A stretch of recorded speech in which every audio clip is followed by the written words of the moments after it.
Good evening, everybody. We're so glad that you can join us for a wonderful time together at an all-church meeting here at Anona.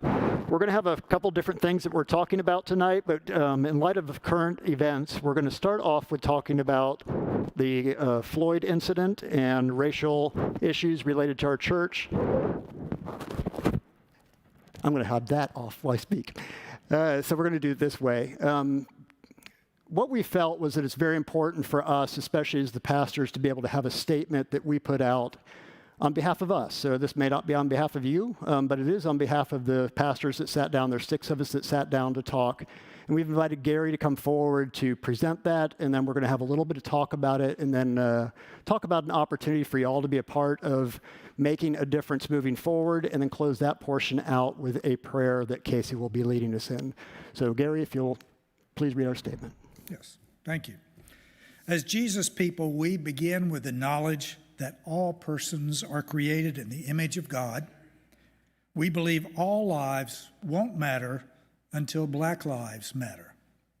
We join in the outrage expressed by multiple groups and leaders within our community and our nation. Racism is a sin and is blatantly incompatible with Christian teaching. We acknowledge our complicity and our collective need to develop greater self-awareness. Therefore, we commit to listening. We commit to prayer. We commit to actions grounded in peace with justice. Your Anona pastors.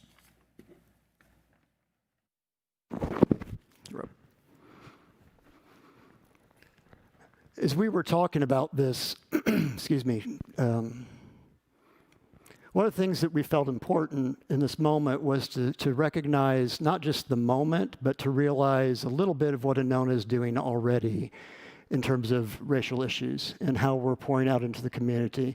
So Jack's going to talk a little bit about our history in terms of some of the things that we've done, and then I'm going to continue on in terms of what Ridgecrest 360 has done. Great.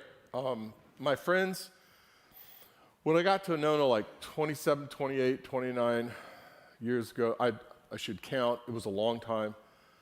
Anona was already and had been for years in the Ridgecrest community. There was a profound presence of Jim and Amy Dyson, and they led us, at that time, a few of us were active and most of us were giving. And so we were the number one supporter, still are, of the ministry in the Ridgecrest community called Young Life. Now it's called Urban Young Life.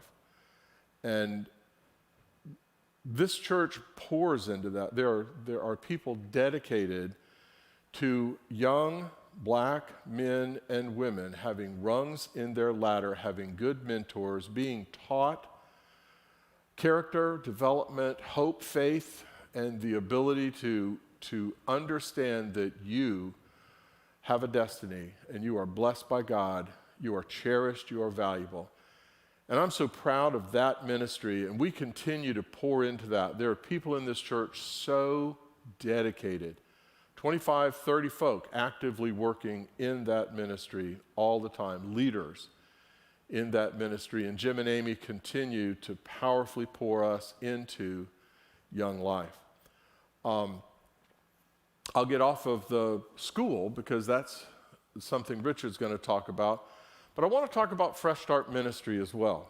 The majority of Fresh Start Ministry's clients, and Fresh Start Ministry is when young people get out of jail.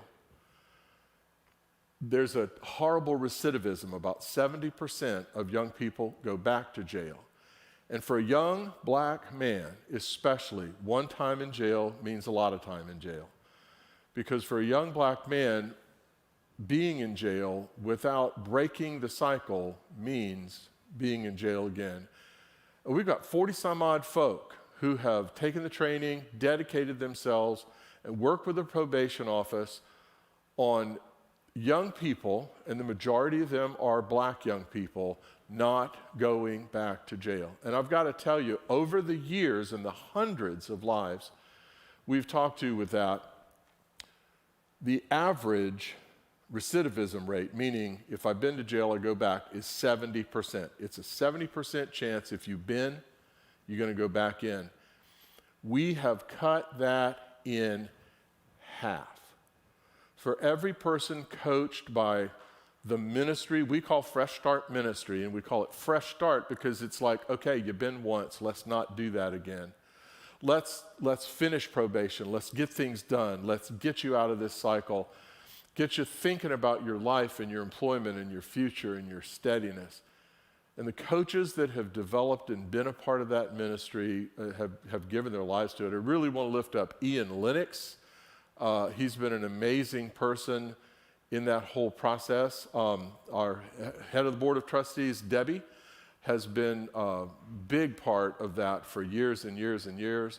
Herb Lang, Chet Klinger, so many others have been just investing their heart and soul in a young black man especially, and black women too. We've got a lot of women now coaching as well, just not going back.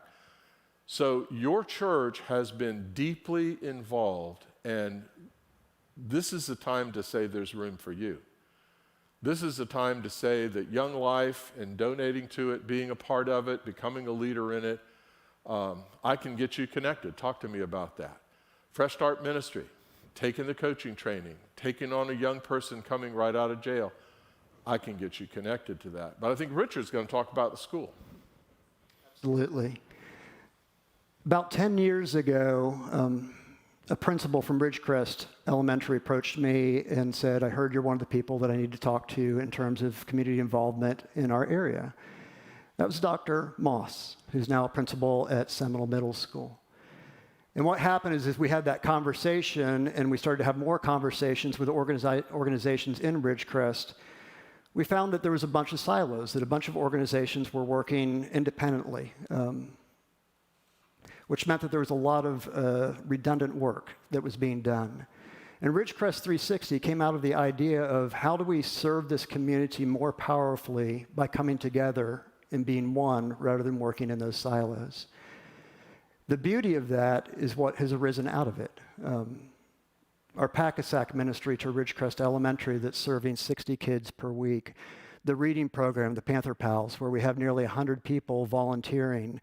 We did a summer reading competition, 1 million pages that Jim Dyson came up with as an idea to be able to do to spur not just the kids, but the whole community to read together. There's many things that we're doing in that community, and even now we continue to partner with Grady, the Greater Ridgecrest Area Youth Development Initiative that is provided by JWB in order to right now work on Financial Peace University. We had just before this crisis hit, the COVID crisis hit, we had gathered together families in order to provide them for free Financial Peace University to help them to get to a place where poverty didn't need to be the way of life, that they could find a way out of that poverty. We've been doing that. We were working with their kids at Grady as well and helping them along and providing them opportunities.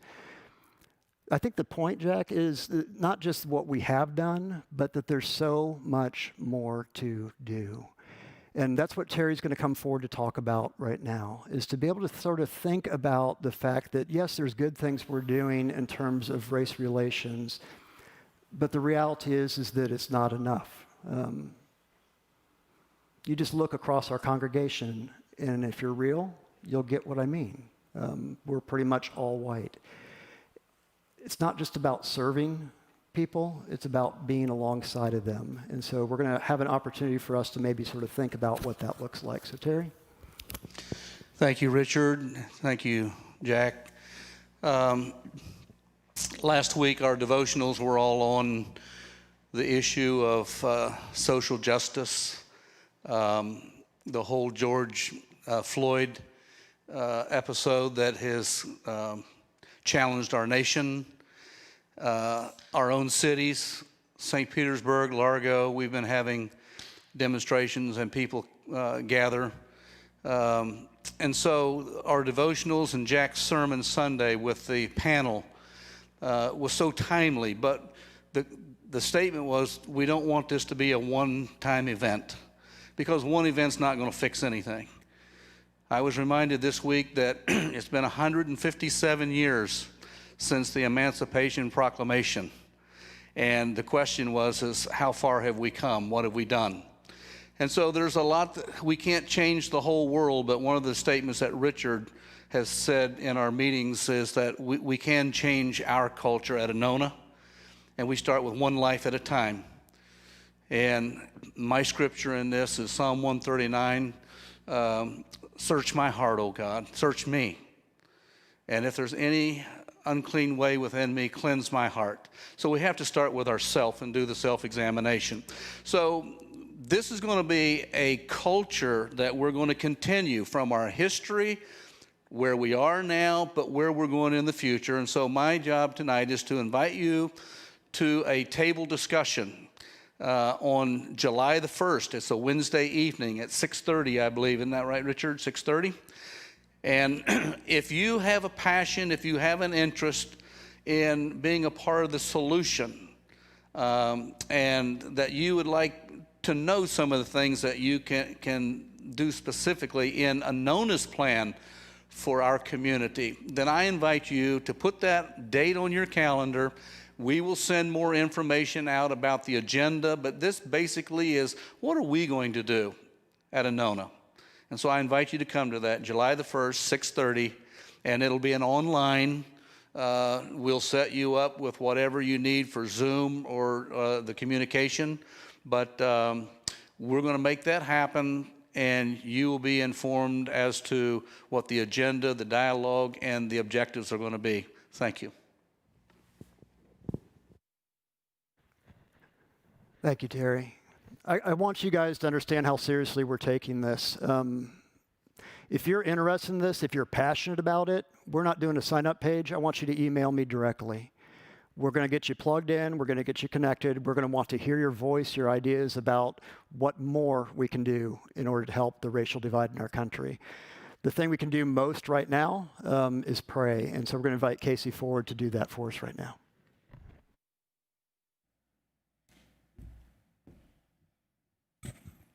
Thank you, Richard. I started reading in Nehemiah yesterday, and if you haven't read the book of Nehemiah in Scripture, it's a really, really good story that I think we can learn a lot from right now. And when Nehemiah learns that his city has been destroyed and burned to the ground, the first thing he does in chapter 1 is pray.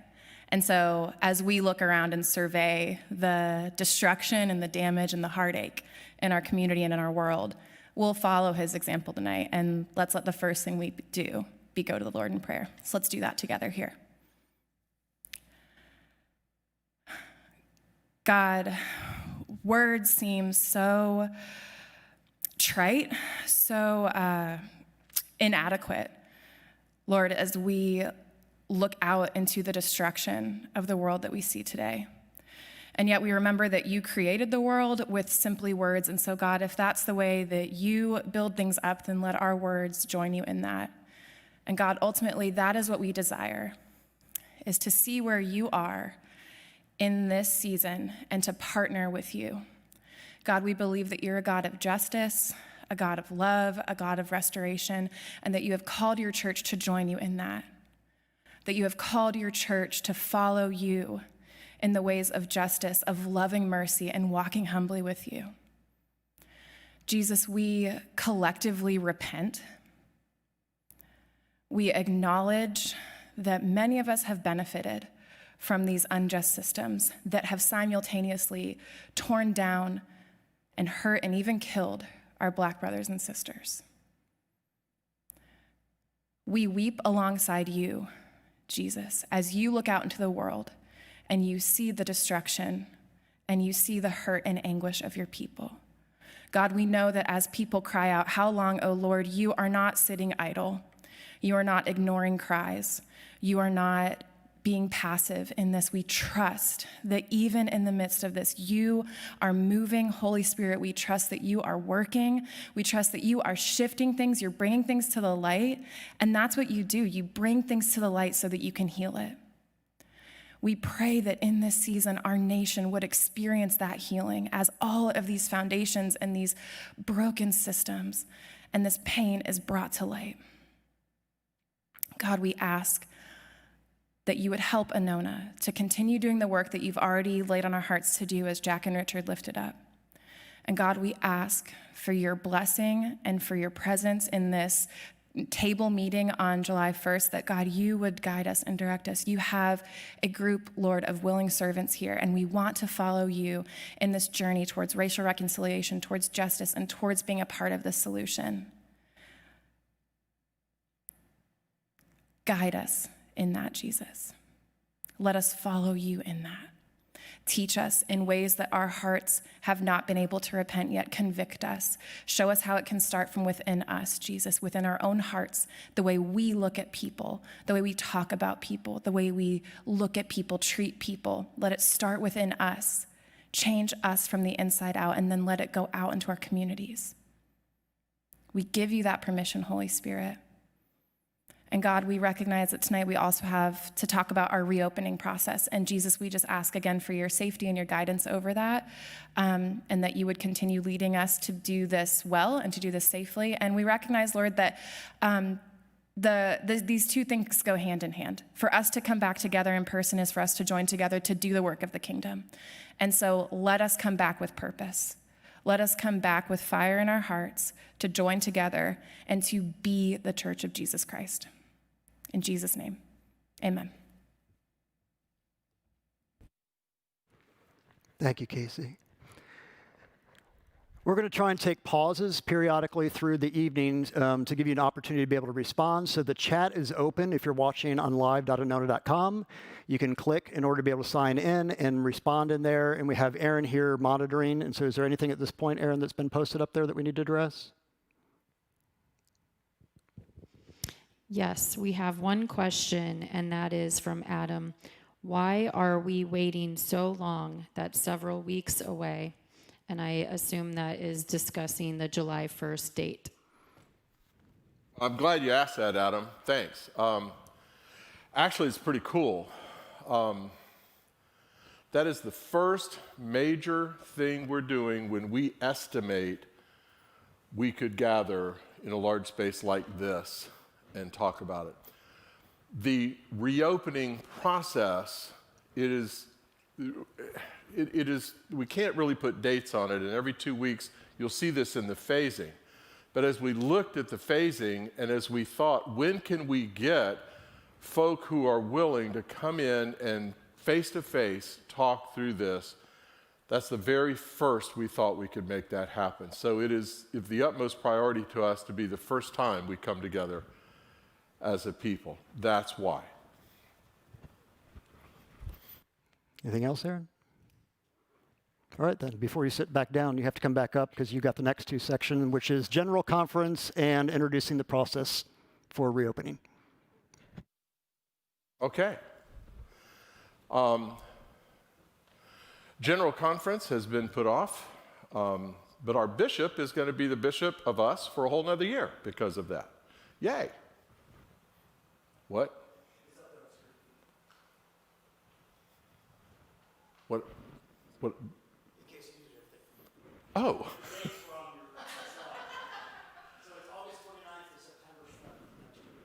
Yes, it's been put off for a year. It'll be next summer. And so, my friends, all of our work with inclusiveness, with another oppressed community, how do we welcome and fully include gay people into the life of our church? We were set to make a decision about that now. And that's been put off a year because of the COVID-19 process. It has been my hope, it will be my hope, that people pro, people con, people on the left, people on the right, will respect each other, listen to each other, and will be able to move together in unity as Anona. That's my great hope. I don't know what the denomination is going to do, and we won't know for another year. I'm so sorry that's put off. What I do want to talk about is our reopening process. That's the next thing, right? As we look at the reopening process, we have 6 phases, and I think, Richard, you're going to go through the details of those 6 phases, right? But my friends, I want you to know how we've involved medical people, we've involved professionals in planning, We've involved our board of trustees. We've involved all of our leaders in a careful, well thought out process with pauses every time we open up further and further to look at, we open up a little bit, how are we doing? Is anybody getting sick? Let's open up a little more. How are we doing? Is anybody getting sick? So let's just jump right into the details. I think that's next. Richard, you're going to cover that? Jeremy's going to cover the first section of that, and I guess I'm with you on that too. So The next one. on the next And by the way, if anyone has any good recommendations on how not to fog up your glasses, please email me. I have yet to figure that one out. So, who does? Jan. All right, Jan, if you're out there, email me. I want to know how you not fog up your glasses. Actually, if you just take a moment there, Jonathan, go back to that previous slide. Thank you. When we talk about what's happened, guys, what we've experienced these past several months is a disruption. A big one. This has been a big disruption in our church, in our community, in our nation, and even throughout the world. I mean, when you think of the massive disruptions that's happened in economies and in people's lives with this virus, it's huge. It's unprecedented. And so when you face a disruption, there's 3 periods that you kind of walk through in that situation there. And the first period is what's called disorientation. That's an easy one. You're disorientated. And it's very, very difficult because decisions can be difficult to make. You don't have all the information. Things are changing constantly. You're not certain what those next steps are going to be there. And so the reality is when you're in a situation of disorientation, you have to adjust. You have to find ways where you can adjust, where you can make a difference there, sometimes quickly in making decisions and making actions and being able to take the next steps to be safe. And that's one of the things we want to lift up as a church. When you think back in March, when COVID-19 was really beginning to gain its peak there, we had to adjust quickly. We first adjusted on March 15th when we had to close our on-campus worship here at Anona. But when we did that, we moved very quickly to say online focus. Now, the beauty is we've been doing online for a while now, but it gave us the ability to really focus in there and to adjust and make a difference in shifting. We had our worship teams here on campus recording, bands recording multiple songs, our traditional worship teams recording special music there in anticipation, knowing that further closures would be coming down the road. We even had a period where we were preparing for communion for Maundy, Thursday there and reaching out. We had people delivering communion to people's homes. We had drive-through communions here in our church available for people. Began to prepare for online classes, knowing that since we can't meet in person during this disruption here, we got to find a way to do that. And so began preparations for that. And then a little bit later, when the Florida stay-at-home orders came in place there, we had to close our office. We had to close everything down. So when we reached that period, we had to adjust again. And when we adjusted at that point, we decided to start filming many of our things from home. So that's when you started seeing sermons or prayers or different parts of worship filmed in different locations, maybe in an outdoor setting or in someone's home or outside there. Our Easter sunrise service, we did our very first virtual Easter sunrise here, and next door at our Serenity Gardens there in their own gardens outdoors. So having some new ways to adjust in the midst there. Our ACDC launched a way to connect with kids. We felt it was so important for our teachers to stay in connection with our youngest of children there. So they launched a weekday class where they could Zoom with their children and connect with them on a regular basis and making a difference for them. We began our own online classes here as well for people to attend in evenings or weekends or whenever it worked out for their schedule there. We even celebrated the end of the school year. For those of you who may not have realized, we've wrapped up the school year, folks, just about a week or two ago. And to do that, we celebrated a preschool and a high school celebration where we had drive-thrus and people honking horns and just celebrating the accomplishments of our families here at Anona in our community. It was just a beautiful moment, even in the midst of the disorientation, that we can adjust and make a difference in people's lives. But here's the thing, it's not over yet. You see, we've been apart for a while now. In fact, we've been apart for over 12 weeks and 5 days. In fact, it's been 13 Sundays and over 89 days total that we've been in the midst of this disorientation process. But there's hope as we proceed to take the next steps in this disruption and making a difference in our community and for you. And so Richard's going to come forward now and talk about this next step as we're facing these moments of disruption. Richard?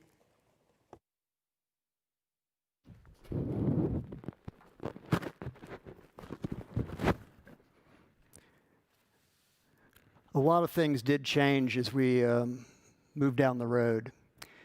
And I want to talk about 4 things that we really focused on in the midst of those changes. As we started to invest not just in the adjustment in the sense of, oh my gosh, this is happening and we're shutting down, but to start saying what were some of the things we were doing as we were continuing in the ministry over the past few months. And so one of the things that was our first priority was actually messaging, communication, and saying, how is it that we make sure that we stay in contact with our congregation, with y'all? And I hope that you've seen some new things that have developed as a result of that. We've had the Anona weekly update, so every Friday you're seeing a video that comes out along with an email that Aaron sends that says, here's the things that are happening that are important this week for your church. We've done that as well with the mass emailings, and we want to really say thank you to y'all. You're going to hear about the survey results here in a little bit, but we've done 2 mass mailings to the whole congregation to let you know that here's the circumstances at the church, and how can you help us as we're seeking to reopen with that survey. From there, we also talked about meeting and think about how can we gather while we're also social distancing. And so from there, one of the great things our tech team was, they activated our chat online. So like right now, you're hearing people being able to chat with us as we're going through this particular meeting tonight. That got activated. We moved to where we activated Facebook for online worship. We activated YouTube for online worship, all for the point of saying, how do we stay together as one in the midst of all that we're facing? The nice thing was we also thought about in terms of service opportunities. What's the things we can do in order to connect outside and bless our community? And so Jack started with the daily devotionals, and then we spread that around to where you have a different pastor every day that's doing one of those devotionals. These are things that we're not doing just now. The idea is that some of these things carry on after we gather back together. It's really brought an opportunity for us to rethink what is church and how does the church function in today's world. That's been one of the things we're looking at, especially when it comes to those daily devotionals. And I know that there was a bunch of y'all that were involved in the Pop the Trunk event. It was such a huge event here on our campus and across our county as we cooperated with nearly 20 different organizations, nonprofits, churches, in order to make that happen, collecting 14.7 tons of food. It's more than I could have ever imagined. And to realize that in the midst of all that we're going through, there was still ways for us to be in ministry together. And the last part was the giving. One of the great gifts that we had is that we were already online in terms of giving, that you had the ability to be able to click and to be able to give. And what we noticed as we were going through these times together, about 10 of you every week had been signing up and saying, you know what, I'm going to break down that barrier and start giving online. And some of you made that automated giving where it just gives every week automatically for you all. And that's part of what we'll be looking at in just a moment in terms of our giving and how that's going. And how much of a difference that has made. You've given to COVID, to helping families. And I literally just got off the phone with a family just before this meeting that has experienced job loss, illness, things that are going on in their life that are just messing with them and their family. And because of your generosity, we're going to be able to support that family. And that's not the only family we've heard from. That's just one I heard literally just before I walked into this room tonight. There's so many different things you all have been doing to help us in this journey, and I just want to say thank you for what you're doing. As we turn to the next slide, what you're going to see is how are we tracking? And there's been 3 main things we've been focusing on. One is saying, how is our attendance going as we transition from on campus mainly to online only, to see how that was going. How has our giving been going, and how has our engagement in terms of grow and serve ministries been happening along the journey? And so I want to show you, as you know, we've been going through a little bit of a decline in worship over the years, and you might think that in this moment we would have experienced a massive decline in terms of worship. But if you see this chart, what you'll see is that it's not as bad as you might have imagined. Last year at this time, so this is literally comparing January through May, the end of May, we were at 26,683 people that had worshiped with us at that point at the end of May. And at this point this year, we're at 23,853% numbers. It's a decrease of about 10%, but you might have imagined that it might have been a lot more. So one of the great gifts, once again, that we had was that we were already online. We had launched online with traditional December 2 years ago. We had literally just started with contemporary online December of this past year. We were ready for this moment. Not expecting it, but we were ready for it. If we go to the next slide, what you're going to see is how that attendance has been transitioning. So last year at this time, you'll see that there was 1,761 people that had joined us online in terms of worship. This year, because of this event, nearly half of us have been worshiping online for the first 5 months. And then the next one is our giving slide. And I want you to see this as the blessing that you all have been. You've been helping us to make sure that even with an empty building that still needs to be maintained and taken care of, with staff that are still in ministry, even though you may not be seeing them in ministry, with difference being made in terms of mission opportunities, even if you haven't been able to participate in those mission opportunities, you've made it possible because of your giving. And so if you look just across the board, you'll notice that this year, our giving is the second highest giving year in our history. And if I go backwards past these 5 or 6 years that are listed here, it's still our second highest giving year in our history. That speaks, guys. That speaks to the faith that you have. It speaks to the heart that you have for your church. And once again, we just want to say thank you for what you're doing to help us be able to continue in our ministry in such powerful ways, linking not just our church with our community, but so many other churches as well, and helping them along on that journey. We're going to pause for just a moment before Jeremy comes up. Do we have any other questions right now, Aaron? So if you have any questions about finances, if you have any questions about attendance or what we've done so far, we'll get to you in just a moment. We'll come back to that. But Jeremy's going to come forward and share the survey that you all have done that helps us to sort of get a direction for the reopening task force to give them ideas about what you're comfortable doing in this time. So Jeremy.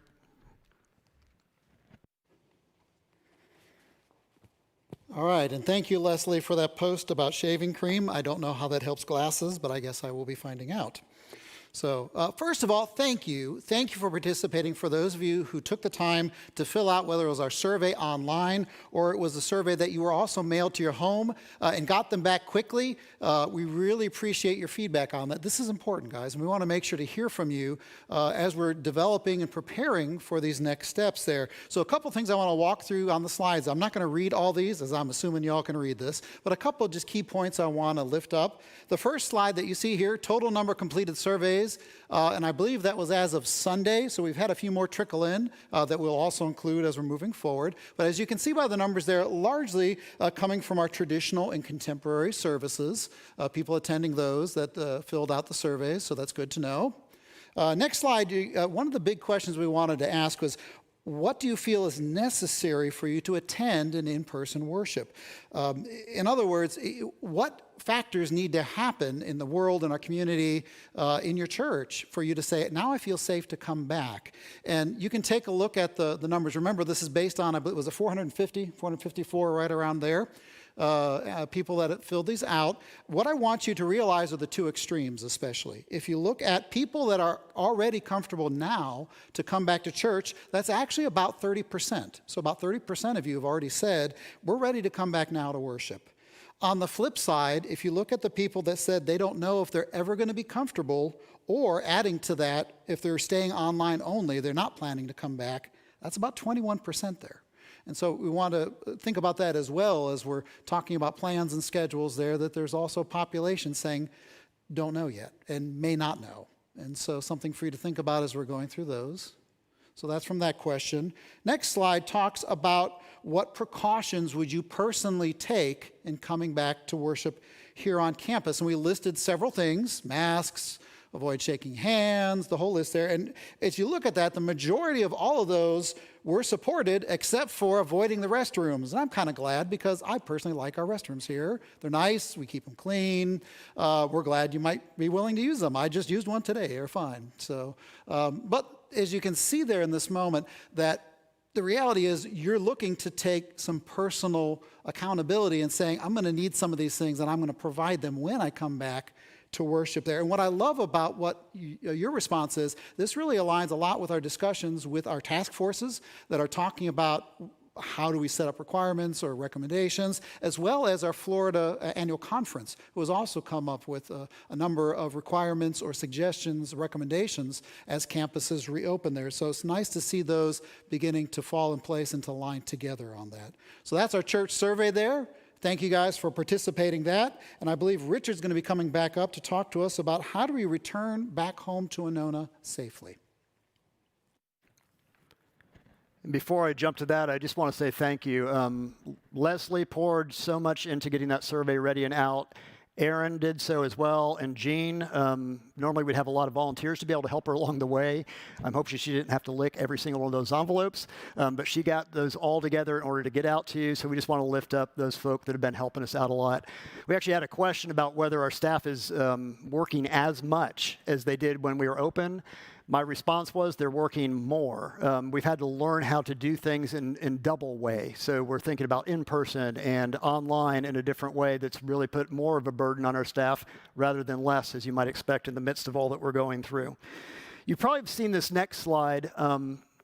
I put it up when we did one of our weekly announcements, just a simple way to say, here's 3 simple phases that we're going through to be able to help us to get back. And that's staff returns, small groups return, and then worship returns. Behind that, there's a little bit more depth. And so this next slide, we're going to walk through a little bit about coming home safely by phases.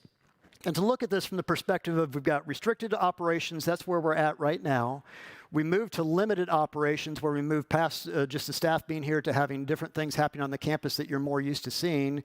And then we hopefully get to that place in phase 3, especially phase 3B, where we're just flat out open and able to welcome you all back fully in the way that we were, maybe even better than we were when we first closed down.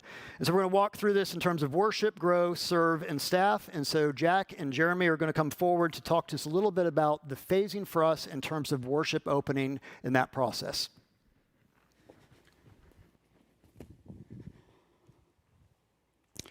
Yes, the question I hear probably most frequently is, when are we coming back to worship?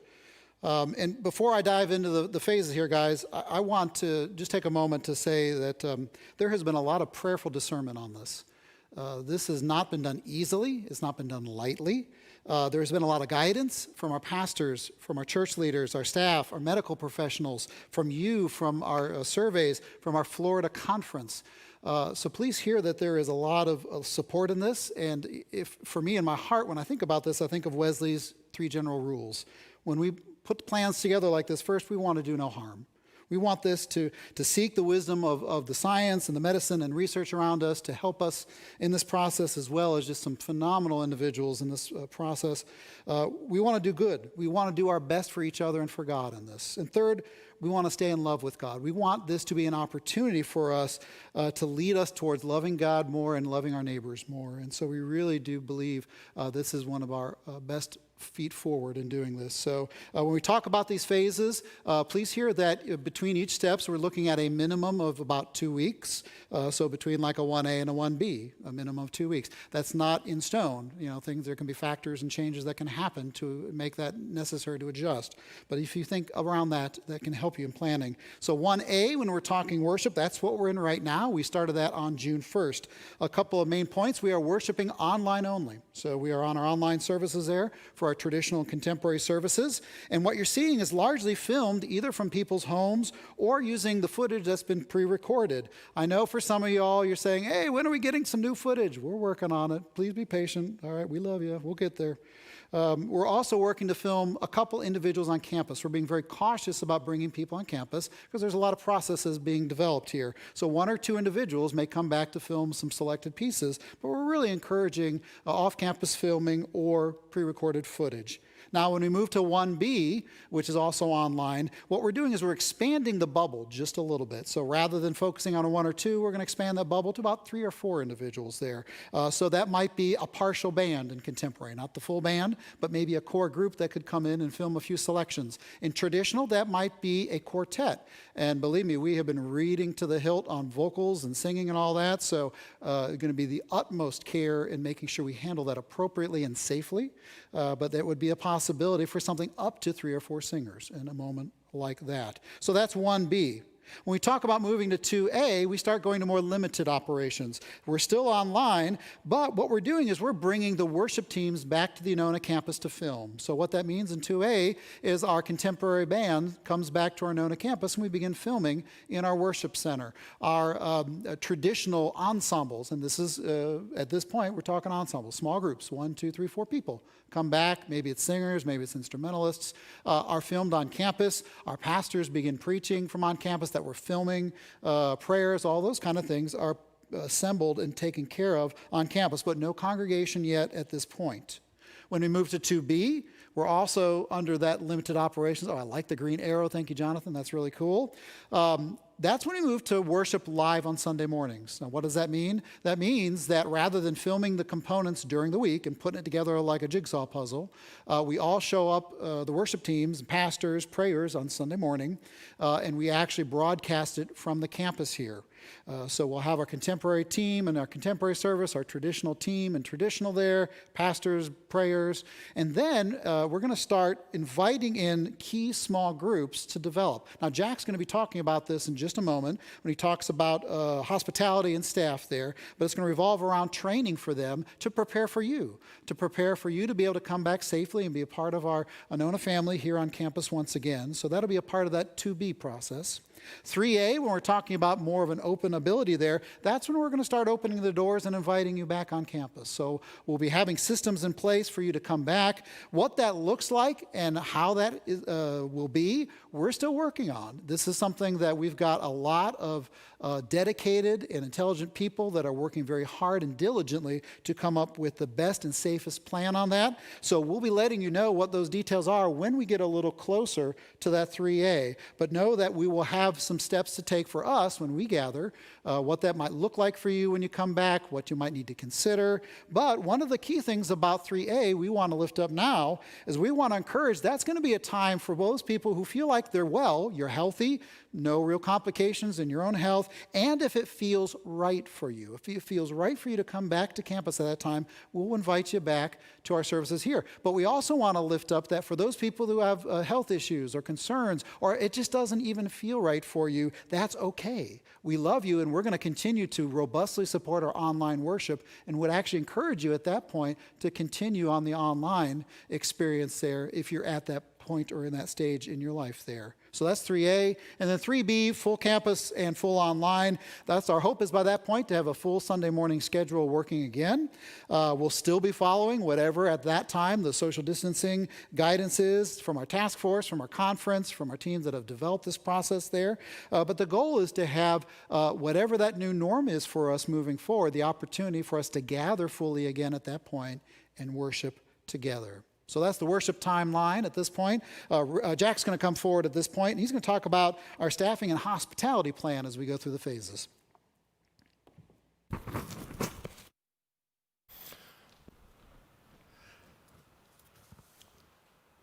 And this, sorry about my hair. It is what it is.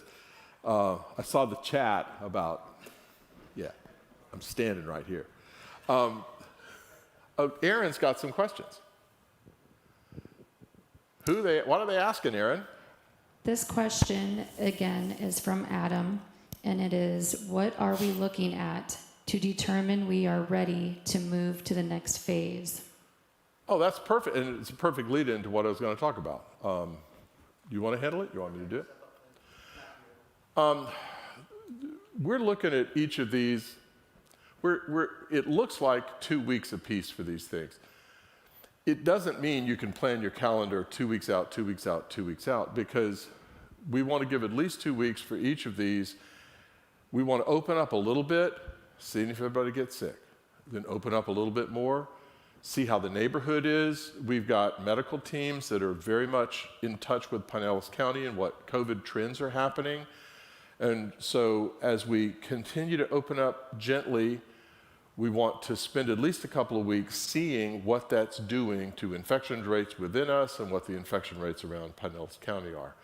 So what looks like each phase being 2 weeks may not be that, because we may have to slow down because of the county, we may have to slow down because of our own groups beginning to spread some things. We might have to slow down because people aren't ready to move. So we can't really say it's 2 weeks, 2 weeks, 2 weeks.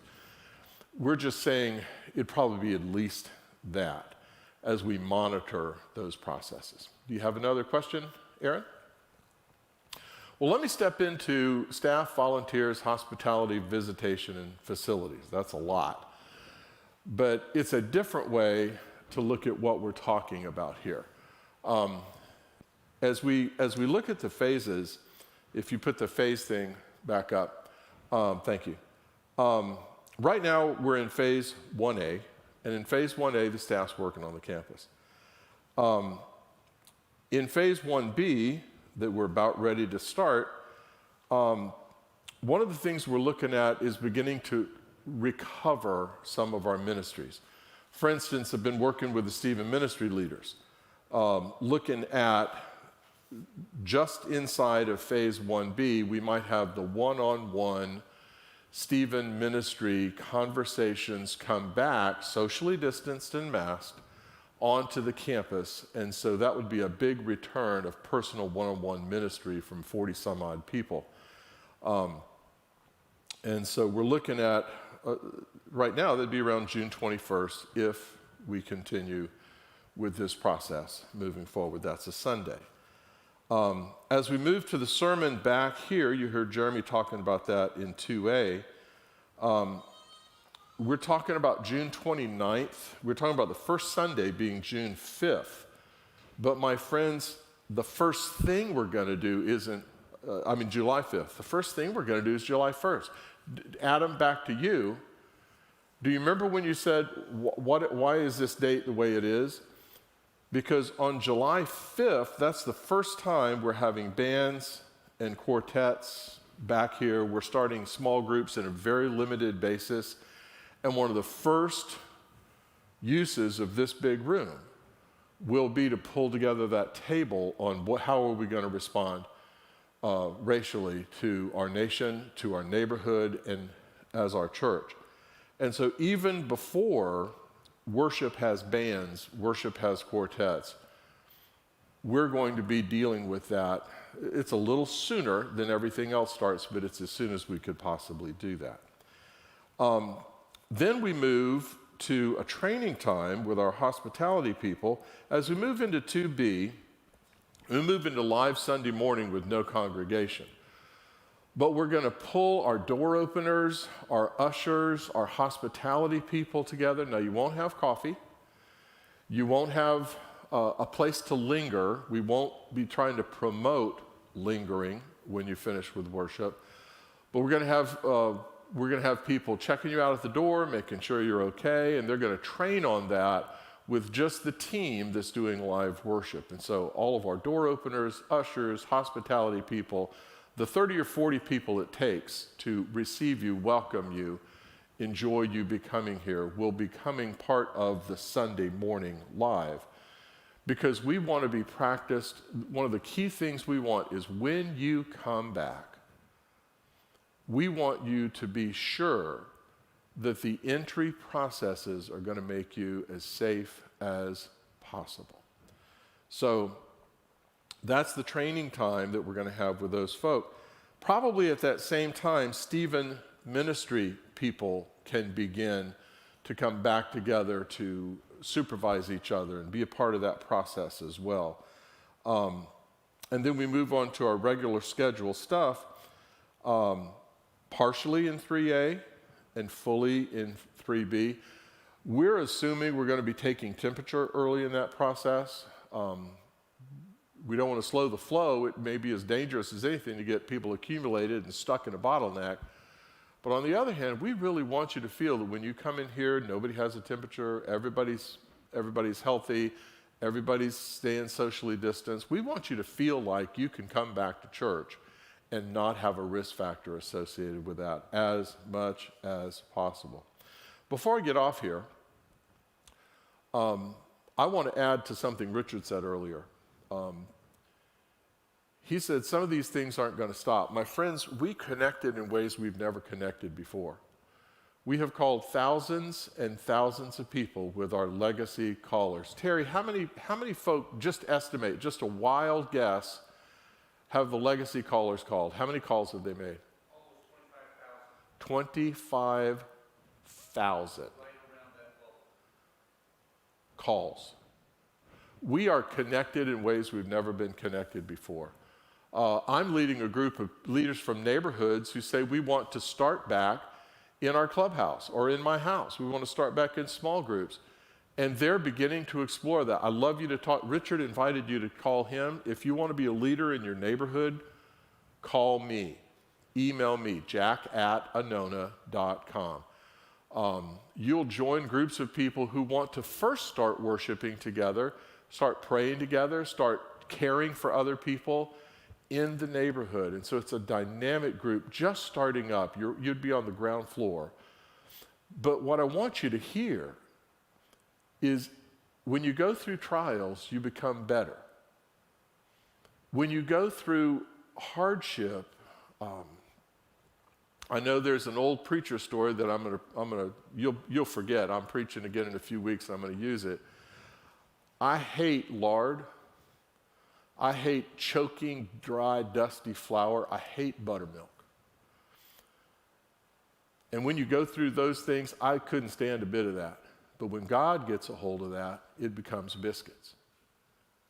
And what God is doing to us right now is going to become biscuits.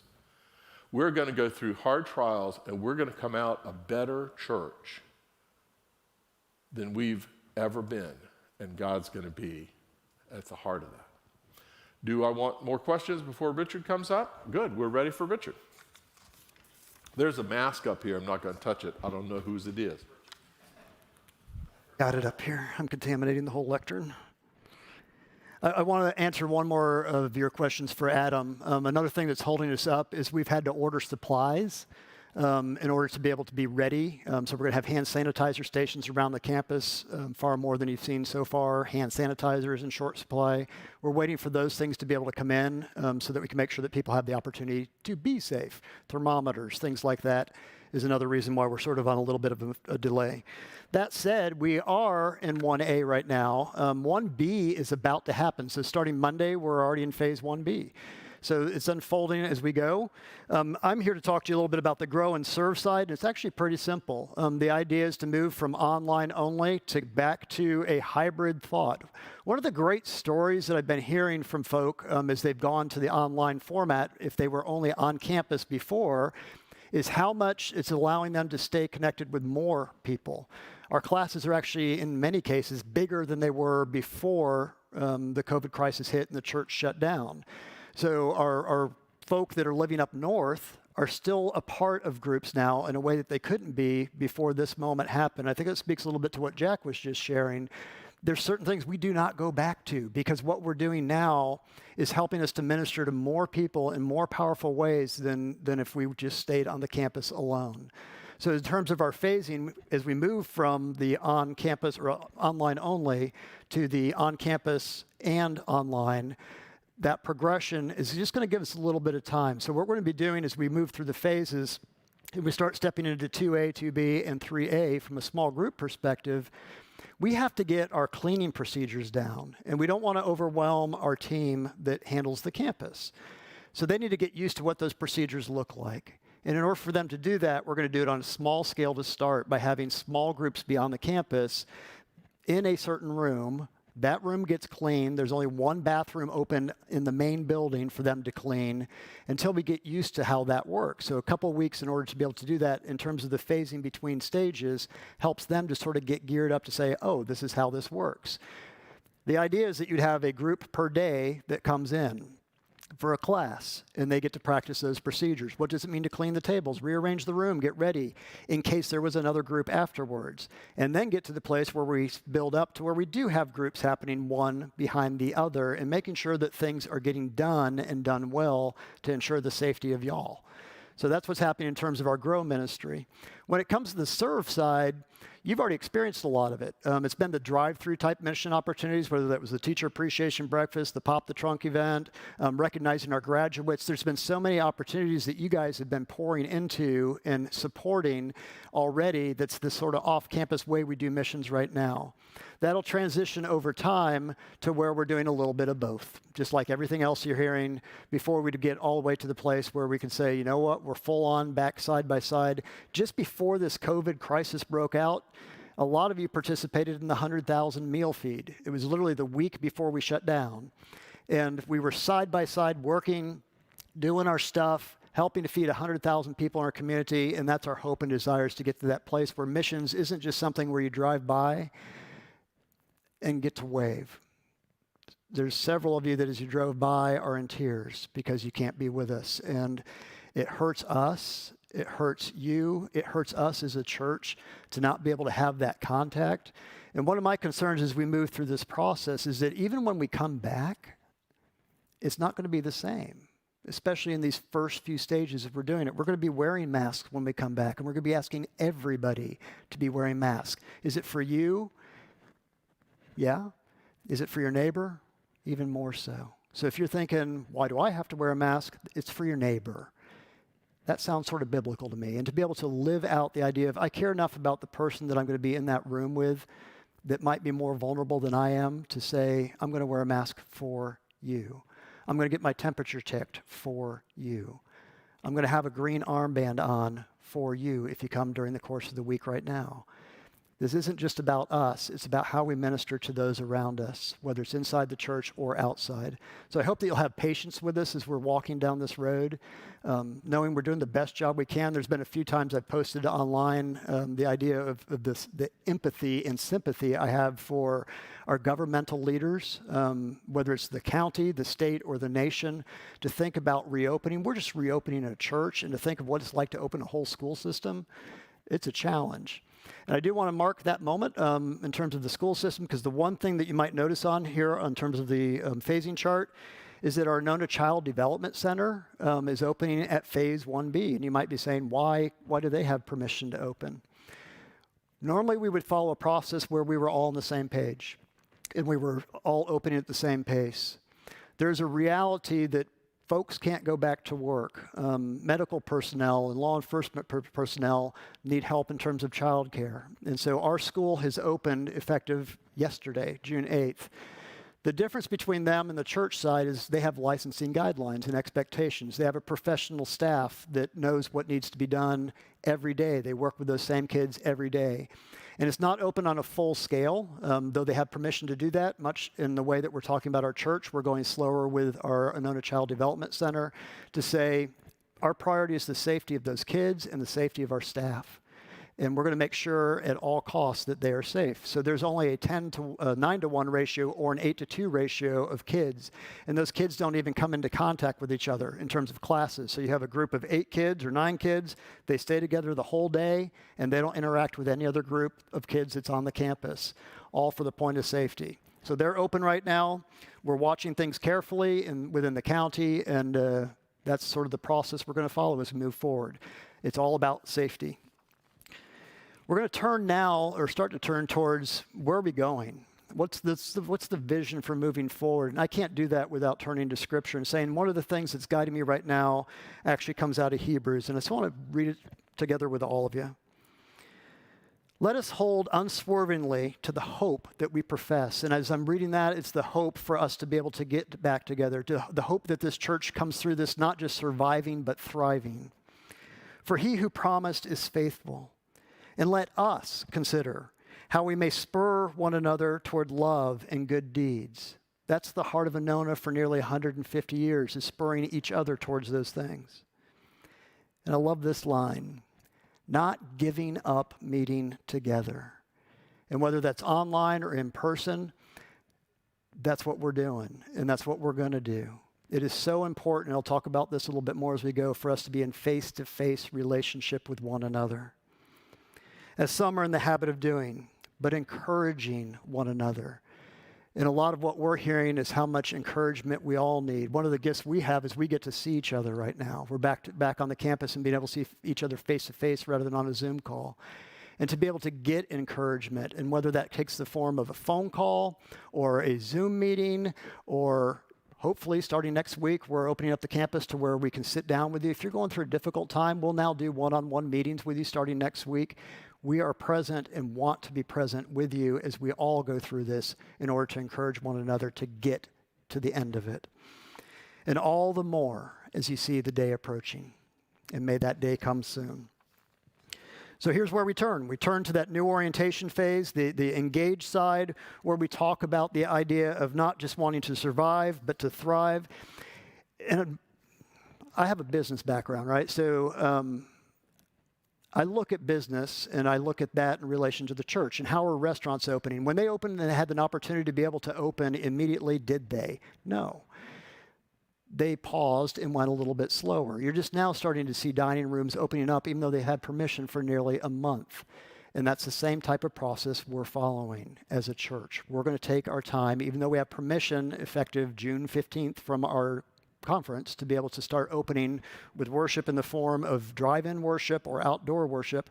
We're going to take it a little bit slower than what they're even offering. And here's what I think we're going to be facing moving forward. From an economic perspective, this was a survey that was done on a website, and this is some of the things we might be up against. If you think in terms of small business, you will see the impact that the small businesses are thinking this event is going to have on them. And you're hearing about businesses struggling, and hopefully they've gotten the PPP loan, and they're going to get through this moment. The reality is, more than likely, not everybody will go back to work. And that means for our congregation, not everybody who has a job may go back to work. And there's going to be a burden on those people. And how do we care for them? How do we handle the fact that our giving might go down as a result of this in a way that is responsible and caring and loving, because we still want to be able to minister to those who need the help.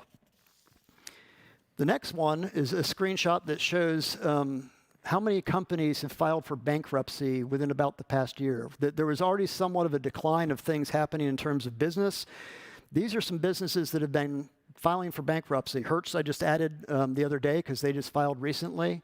You might have noticed at Largo Mall that the Panera is gone. That was one of my favorite places to be able to go and do sermon prep or meet with you all and have a cup of coffee. That place is gone. Business is being affected, which means jobs and people are being affected. And here's where I want to get to. The idea of movement versus moment. And right now we're in a moment. We're in a moment that's scary, a moment that's been fearful, that we've been wondering whether we're safe to go outside of our homes. As a church, we're wondering, will our people attend as we reopen up? Will our group sustain? Will our giving be enough? Will the economy survive? Will Northerners come back this fall? What if there's another outbreak this fall? Do they even come back to be able to worship with us? And we understand if they don't, they need to be safe. They might want to stay home up north. The thing is, when it comes to faith, how many times in Scripture, I don't know for sure, but many times, there's a word from God that says, do not fear. Do not fear. And for me, it's meaning that we need to put faith over fear. And it doesn't mean that you walk blindly into chaos or into danger. It means that you walk confidently. We'll be doing a series on David here shortly. And speaking of facing fear and overcoming things, he's an overcomer. And that's been the history and legacy of our church. Jack has called this place a church of pioneers. Pioneers who cut down the trees and formed the roads and moved into an area that was totally foreign and unfamiliar to them. We don't work in fear. We work in faith. So the point is to move from the moment to realize that we're actually a movement. This church is a movement. Our mission statement is to love God and make disciples of Jesus Christ for the transformation of the world. That doesn't mean you sit still. That means you move. You listen to God and you seek ways to be present with others, to learn more about your faith and to be able to share that faith with others. And as I was thinking about it, church before this happened was about more than Sunday morning. And a lot of people are struggling now in terms of online church. And as we move forward, if the past was saying that church was not about Sunday morning, it's about more than live streaming now. It's about how do we remain in community as we move forward. And what Jack was talking about is that unprecedented times provide unprecedented opportunities. We have an opportunity to take this moment to be able to leverage it for the future and realize that obstacles that come up before us actually provide ways forward for us. So we're going to make a shift, and we've already done it. You've already done it. We've had to move from a focus on saying, how do we invite people to church, to going to where the people are, to move from an inside focus of the walls inside to moving to an outdoor, outside the walls focus. And Jack's talked about it in terms of the legacy call ministry. We've talked about it in terms of the neighborhood ministry, the daily devos, and Financial Peace University that we're about to launch. I meet with probably about a half dozen or so churches this week to talk about launching Financial Peace University, realizing how many people are going through this time right now, wondering how they can even pay their rent. How can they put food on the table? And why wouldn't it be the most appropriate time than now to be able to say, we do Financial Peace University. And we help you to get through this place where you can say, never again. Never again will I struggle to put food on my table because I will have a savings set aside in order to make it possible for me to endure a moment where I might have a job loss, where an illness might hit me and I don't have the income, where something hits my home and I can't do it, or I can't put tires on my car and I run the risk of wrecking my car because they're running on bald tires. The point is to get to a place where we're able to help these folk get through this moment in a way that says never again. So where are we turning? We're turning towards this. You'll see an image on the screen that has a circle and has lines. One of the great gifts of Anona has been worship. We have been a worship-centric, worship-focused church. And as Jack and I were talking about this the other day, we've also been a very mission-focused church. We have people that pour out their hearts and souls in so many ways in ministry to help others. Our weak spot, and it's been a weak spot probably since the time we built the building that we're standing in right now, our weak spot is grow. Our weak spot is actually turning towards one another. And so moving into the future, coming out of this, can we take this moment to say how important it is for us to be in circles rather than rows? How important is it for us to be in relationship to one another, looking into one another's eyes? I'm hoping that in the midst of all that we've gone through in the course of this COVID crisis, you haven't just gotten a phone call from the legacy phone call team. I hope you've gotten calls from people you know that are inside this congregation. I hope you've made some of those phone calls, even if you're not on the legacy phone call team, that you know the people that sit beside you inside the rows. And if you don't, maybe this is an opportunity for you to realize you don't know the people that you're sitting next to. Christ didn't call us to sit in rows. Christ called us to know and love one another. And so for us moving forward, we're going to be focusing on these circles and rows. And that's where the hybrid online classes come, where you can get involved now. You don't have to wait until we reopen to start to get to know people inside the church. We're providing summer classes. Gary's got a whole line, I think 4 or 5 classes that is lined up for the summer. And I want to encourage you to think of classes more than as a class about education. It's about community. It's about care. It's about love for one another. And to be able to live that out as you're taking that class, and make sure you get engaged in another class or a group that endures more than the length of 6 or 8 weeks. You need to know people and have them know you. Gary also has another thing coming up called Amplify. And Amplify is going to provide an opportunity. The concern is, what happens if this breaks out again next year in the fall? How can we make sure that you're empowered to be in the grow side of ministry? And so Amplify will give us the ability to be able to have studies online where you'll be able to do a study, whether it's by yourself or you can gather a few friends together. You can get people that aren't associated with the church. That'd be a novel concept, to be able to get with people and say, you know what, I'm doing a little study. You want to join me? In the midst of all that our nation is going through, all that our world is going through, people need Christ more now than ever. And you can be a part of that.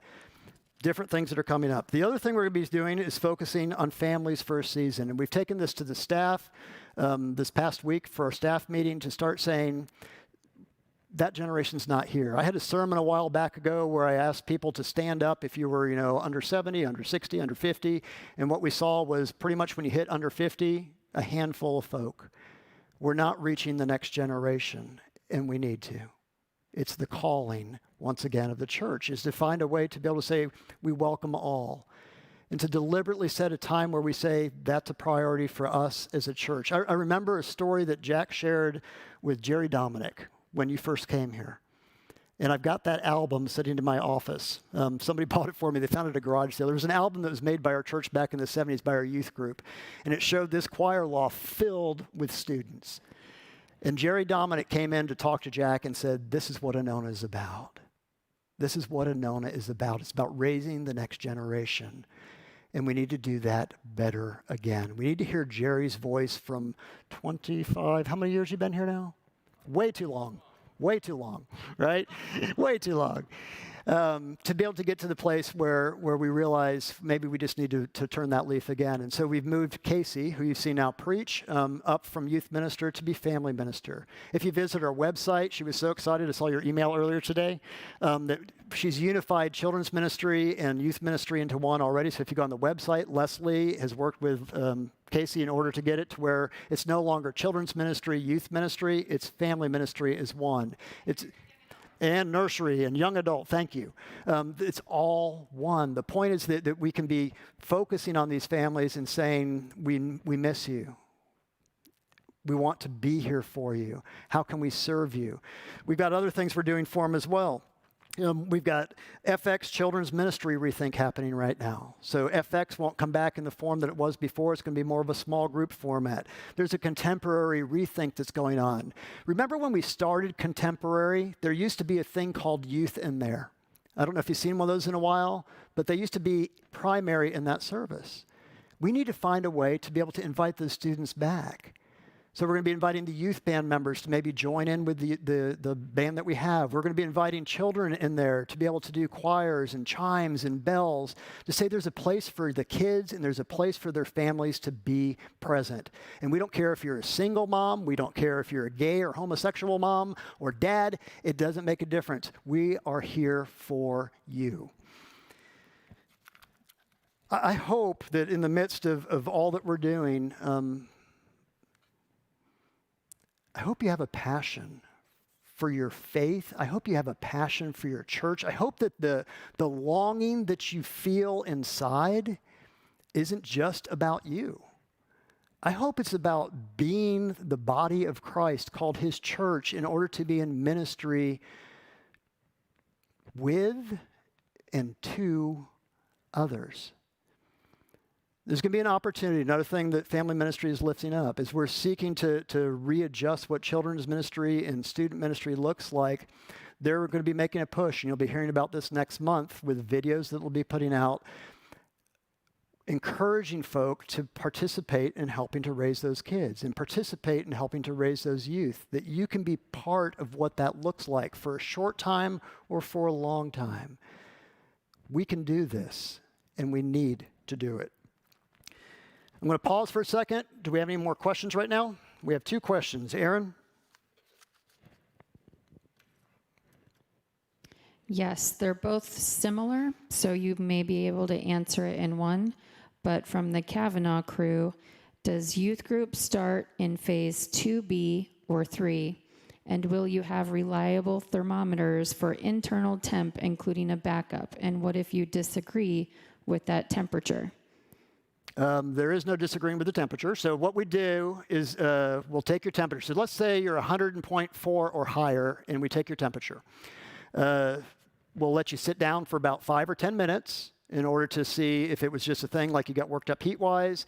We'll take your temperature again, and if that temperature reads still above 100.4, we can only go with the data that's in front of us. All right, so the temperature of the thermometer that we're using, if that reads that, we're going to have to ask that whether it's you as an adult or as a student, that your parent would need to take you home, or you take yourself home if it's an adult.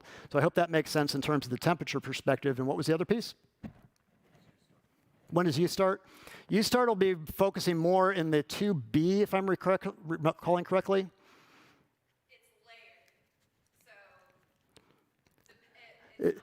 It's a little bit complicated because we're going to allow a little bit of outdoor types of activities. So the youth ministry will get with you on it, but in terms of on campus, it's a little bit later in the phases. But there'll be opportunities that the youth ministry, family ministry, I'm going to say that. The family ministry will be communicating out to you to say what is appropriate. We're sort of looking at a model that's based somewhat on the Anona Child Development Center, where smaller subgroups might meet of 10 or less. With their small group leaders as they gather. So rather than everybody coming to campus all at once, the focus is on what I say, circles, not rows. So in rows in your case is a pretty loose term because they all sit on the floor. But the whole idea of just facing forward, listening to one person versus being in small groups is going to be the emphasis. We're going to be saying focus more on the circles and the small groups. And Richard, starting in 2A, we'll start having our leadership coming back and meeting together. Thank you. Awesome. So what Casey is saying is that 2A, the small group leaders will start coming together, and I believe some of like the visioning team and things like that, student leadership will be coming forward as well in order to be able to start thinking about what do those next phases look like. Next question. Next question is, when will the AA group be included in reopening phase 2B, question mark? So it's going to be somewhere, I'm going to guess that's Philip. So I'm going to guess that's going to be somewhere in that 2A, 2B. So a lot of the stuff is hybrid. So the idea would be if you've got a large group that in a space, one of the things that Jeremy's team is working on right now is saying how many can accommodate in a space. So at 100% capacity, what can a room hold? Therefore, at 50%, what can a room hold? And 25% can a room hold? Because we want to make sure that we maintain social distancing as we move forward. So you might have more of a hybrid type of model that's going to give us the ability to open up some of the small group things, once again, the circles versus the rows, into a earlier start than what we're doing in terms of worship. So it's going to be in that 2A, 2B framework. We've identified certain groups at different levels, and I can't quite remember for sure where AA is, nor have we thought of every group. So that's one of the challenges, to say, wow, there is a bunch of groups. We were talking about in terms of logistics of the shutdown. We were prepared at every step. It went relatively smoothly as we went along. Hopefully you experienced it that way as well. The reopening is far more complex than the shutdown, and it's just what is. So if that is you, Philip, feel free to call me again, and we'll see if we can't work that out. If not, Philip can let you know because he spoke to me the other day. Anything else? All right, we're going to close up with just a couple more comments. We would like to keep this before your eyes because this is about to happen too. So you will next see a wonderful little slide that we've been showing for probably about the past several years. And this is the transition process as Jeremy and I have transitioned him into executive minister and me towards senior pastor. And we're now at the place where there's going to be a moment in July 1st where there's a flip. Right now, Jack and I are co-seniors, and he is the prime. He's the lead in terms of co-seniorship. And that's going to be transitioning on July 1st to where we're both co-seniors, but I become prime. And so basically all that's going to mean for you all right now is that I'm going to be preaching a little bit more than what you've seen in the past, and that Jack will continue to phase as we move towards January to a less involved role. And that's difficult for all of us, guys. Once again, if I was to turn to say how many years, Jack has been a part of this church. If you think of a church that's 150 years old, put this in your mind. 30 years of ministry, you've been here a while in terms of percent. Jack's ministry and leadership has brought us to where we are. We don't take this moment lightly. We appreciate the way that you guys have been supporting us. I personally appreciate the way that you've been supporting me as we've made this transition. The future is both wonderful and sad, I think, as that transition happens. And I'm excited for the opportunity. I'm sad for our church losing Jack in terms of full-time capacity. I do want to emphasize he's planning on staying here, so he's not going too far away. We will still have him here. He'll still be preaching. He'll still be teaching classes and things like that. But we do want to lift this up to you and keep you informed of that transition, because as if there was not enough chaos in the world, we're also going through a transition process. And that's probably it for the night. I think we've got any more questions? Then I just want to say thank you to y'all. Thanks for watching with us tonight, participating with us, being a part of our congregation, for being patient as we move forward. Thank you for the heart that you bring to your faith. Thank you for you. And Jack's going to close us up with a few closing comments and a closing prayer. God bless you all.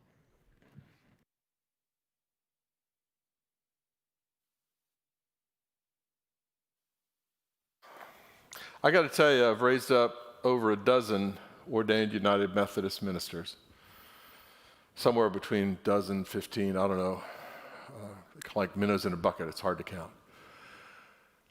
None better than Richard Landon. He's the best I've seen. In him, you see the future of this church. I've been here since 93, however many years that is. I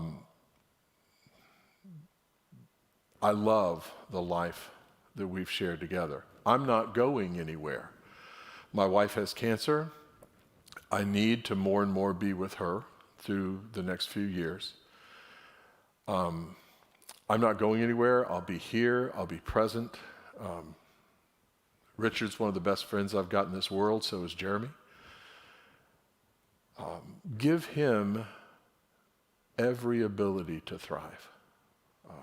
It's strange. We're doing the crossover where he's the senior of the two co-pastors in a time where we're not even meeting together. It's like, we have this baton passing or something. We throw a baton from 6 feet. But y'all, we're not done with the chaos of 2020. I was talking to a friend who heard a joke. He said it was thundering outside and he thought it was rain, but since it was 2020, it might be Godzilla. 2020, what's the Marty McFly movie about going back in time? The other one, Back to the Future. One of the other things I heard was them talking and saying, whatever you do, don't go to 2020. Well, my friends, I'm teaching a boundaries class starting tomorrow. You could get in on that. You might not get in right in tomorrow at 10:30. But email me. I'll get you in either tomorrow or next week. And for the next 8 weeks, I'm going to be teaching about Christian boundaries. Because, my friends, we have the fall and we have the election. We have the homosexual issue before us. And aligning in some of those very same ways will be the election in November. Between who will lead us and what defines us as a country. My friends, I will not be torn apart. And I will not have politics tear the church up that I've spent the majority of my career building. It will not happen on my watch. And it will not happen while I'm here. What we have together, I cherish. Cherish. And my friends, 2020 is not over. So yeah, I'm teaching a boundaries class so that we can not lose our friends and not say stupid stuff. Let our yes be yes and our no be no. My hope is back to the old preacher story. I'm choking on the flour. The lard is just all over me and slimy, and the heat of the oven is breathtaking.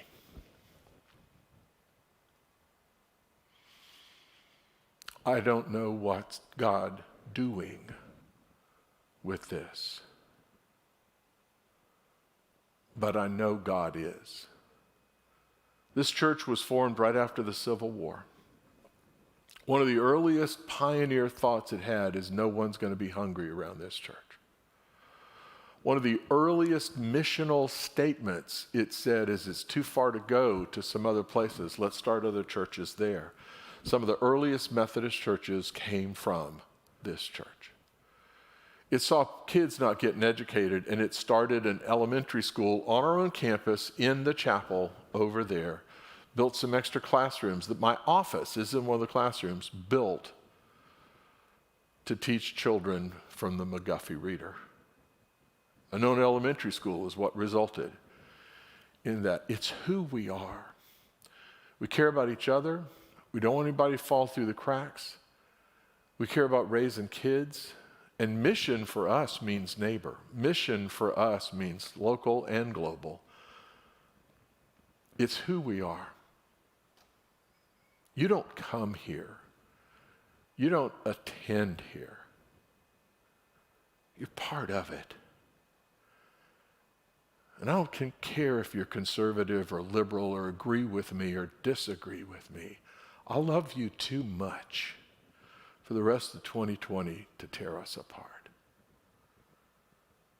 Be part of it. Give to it. Come to it.